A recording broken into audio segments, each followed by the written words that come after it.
As part of his world tour promoting the Black Adam movie while in Toronto, XFL co-owner Dwayne "The Rock" Johnson sat down with George-Cosh of BNN Bloomberg to talk WWE, ZOA, and other business ventures. They touched on the talks between the XFL and CFL, which came to a close in 2021 before the CFL kicked off abbreviated season. Let's hear what The Rock had to say.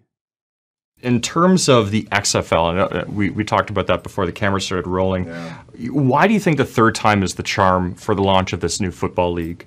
And given your past ties here in Canada, do you think that there's an opportunity to really partner with the CFL here or other sort of financially distressed teams here to include them in the XFL? Sure.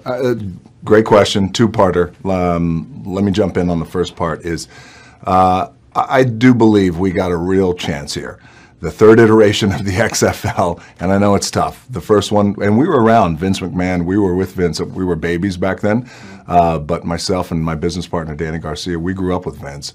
And we were with him in that first iteration of the XFL. The second iteration of the XFL was actually doing pretty good before we all got our butts kicked with COVID. Then we came in, we acquired it from Vince. I think we have a real shot here.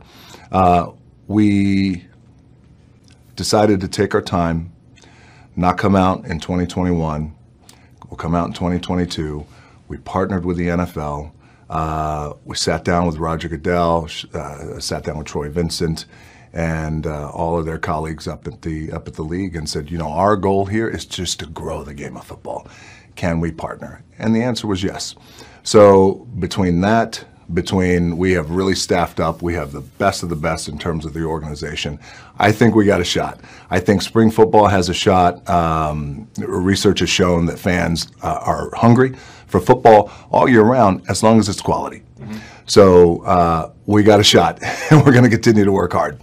And in terms of partnering, for example, like the XFL and the CFL, we were actually having some really deep conversations. We had done some deep dive conversations with the XFL, led by our good friend Larry Tanenbaum, and we were going down the pike, and we were looking for some sort of partnership, and we were all in alliance at that time for some sort of partnership between the XFL and the CFL in the spirit of growing the game, because we all love the game of football. And we got down the line, and eventually the conversation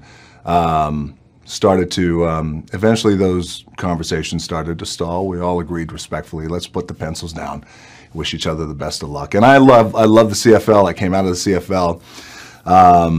As a matter of fact, Wally Bono just sent me a video. It was good to see him. We always have this joke that I am I will always be Wally Bono's favorite player in my mind. So it's been reported that the prairie teams of the CFL were less than enthusiastic, let's say, about partnering with the XFL. So the friendship clearly between Dwayne Johnson and Larry Tanenbaum has not died down since the talks of the CFL ended in 2021. According to reports, Johnson and Tanenbaum actually met while he was in town. So that was interesting that he didn't bring up Larry Tanenbaum's name again. The XFL in 2020 season was cut short, of course, due to, you heard him say it right there, the pandemic. And then the owner of XFL, Vince McMahon, put the league into bankruptcy. Johnson, business partner Danny Garcia and Redbird Capital Partners, purchased the asset at a bankruptcy for $15 million. The CFL didn't want to change basically its three-down rules or partner with a league that had not completed a season, which is understandable somewhat.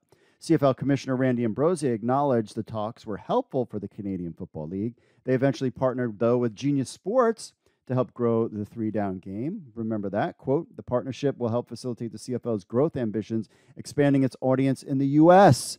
while extending its reach into the international markets. Genius Sports will help the CFL to capitalize on the growth of the North American sports betting market, maximizing revenue and engagement opportunities. And I believe the CFL gave up a fraction of the league or something like that, 10% of the league, to Genius Sports so that Genius Sports didn't have to pay or something like, or the CFL didn't have to pay. They just gave equity in the CFL to Genius Sports. I believe that that's what happened. Ambrosie did keep the door open in a statement at the time saying, quote, "While we remain open to finding new ways to work together in the future, we and our XFL counterparts have jointly decided not to pursue any formal arrangements at this time."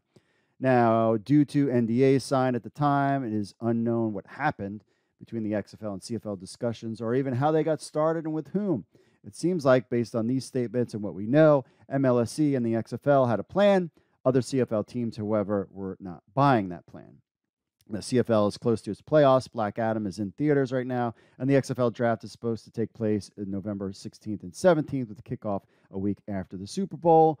But there we have Dwayne Johnson getting asked about what happened between the CFL and XFL, and clearly it's just something that didn't work out now. But The Rock is still talking to Larry Tanenbaum. Now, why and what that is, we have no idea. But that relationship still stands tall, so to speak, and it's just something that we're going to have to see down the road. But it was nice to hear The Rock get at least a chance to talk about what happened between the XFL and CFL.